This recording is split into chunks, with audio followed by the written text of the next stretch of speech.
Hi there, this is Crystal with Made to Be Unique. This time I'm teaching about actions and styles and how they help create a consistent look, and they also save a lot of time. So let's say I was going to make a flyer for one of my clients or a website design, and I want the colors to work together and the style to be a consistent style.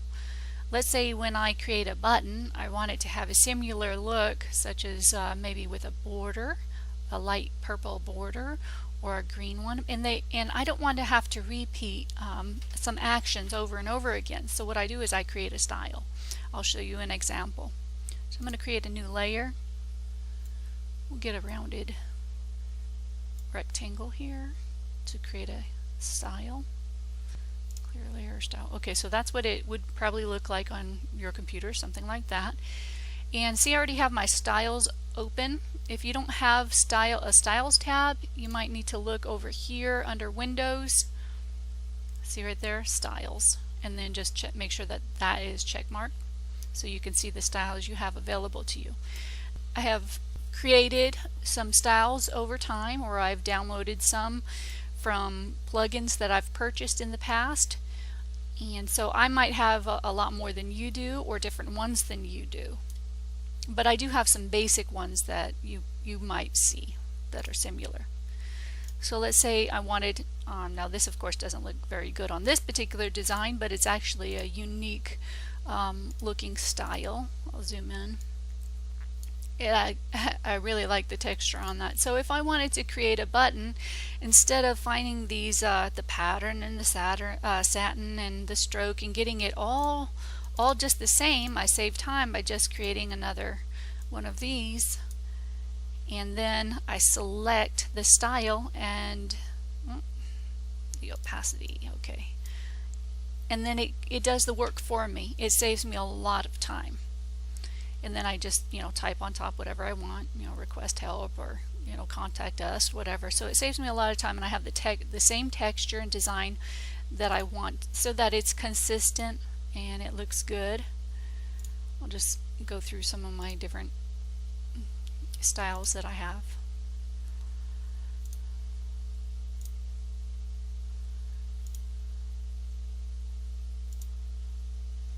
Okay, so you can see by looking down here below that they have different blending options to them. See, right here, this is it turns into this right here, and I'll show you how to create your own styles.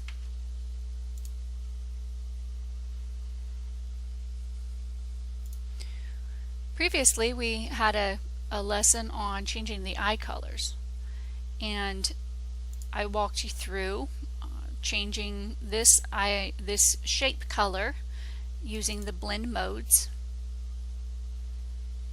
Did a color overlay,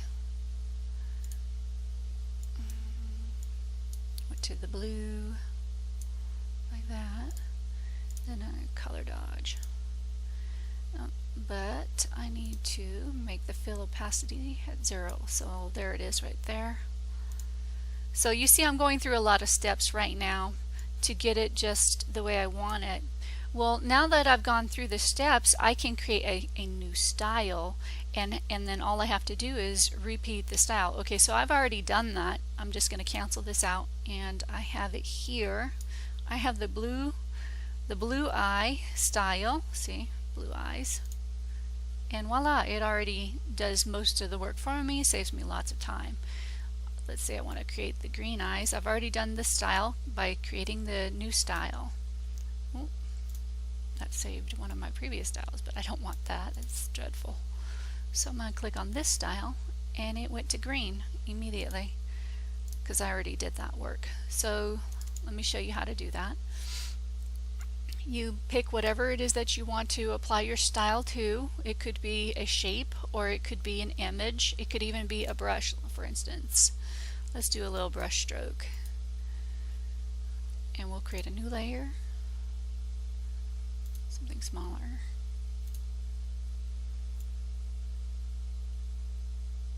Okay.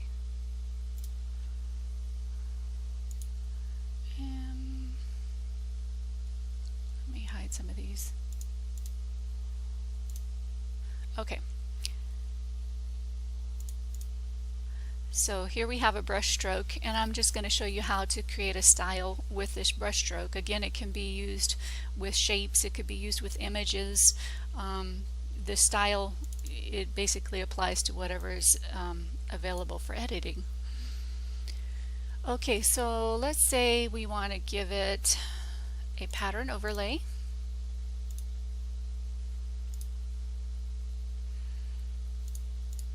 And we'll find, actually, let's go up to fill the opacity, change it, pattern overlay, and now we can do some of these fun things. Okay, so it kind of gives it a pattern on top of the image, which is interesting. Okay, let's keep it at that. A color overlay.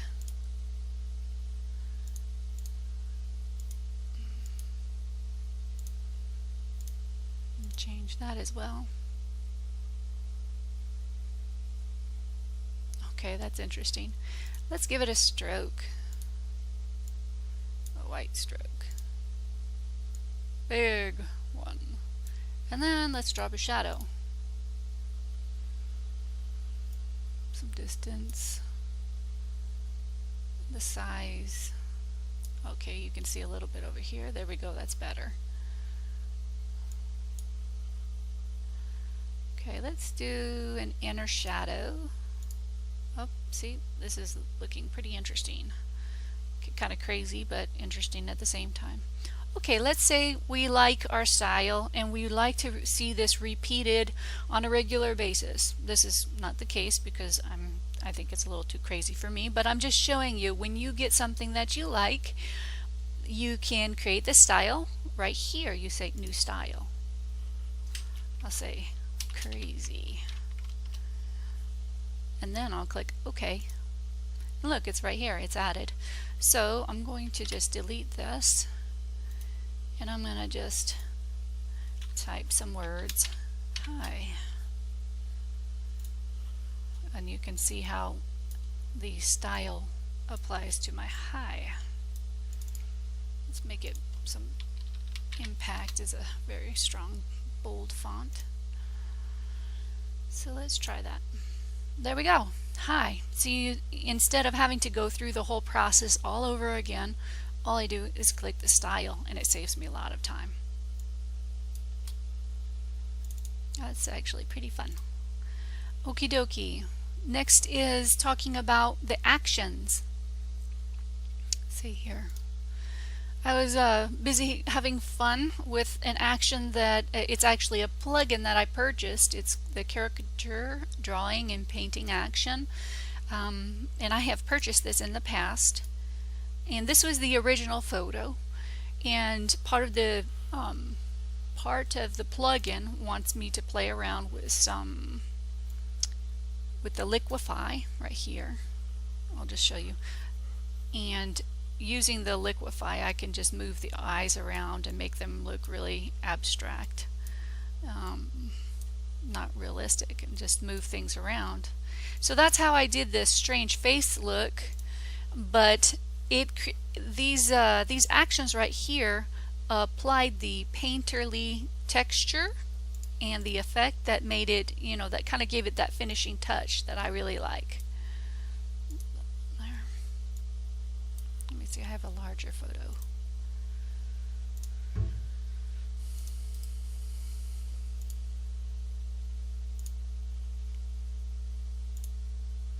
So the Actions plugin did all the dirty work for me. It took about 5 minutes of rendering, and it gave it this texture that I really enjoy.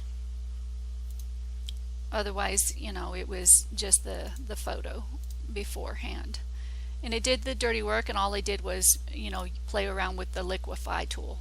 And so it saved me a lot of time. And if I wanted a consistent look, like a portfolio of caricatures, then I would use the same tools, the same plugin, the same actions, and just kind of change the colors and use different photos. But I'd have the similar look and style, which I'd love to do, and that'll have to be done over time. But anyways, The whole point is using styles and actions to create a consistent look and saves you a lot of time.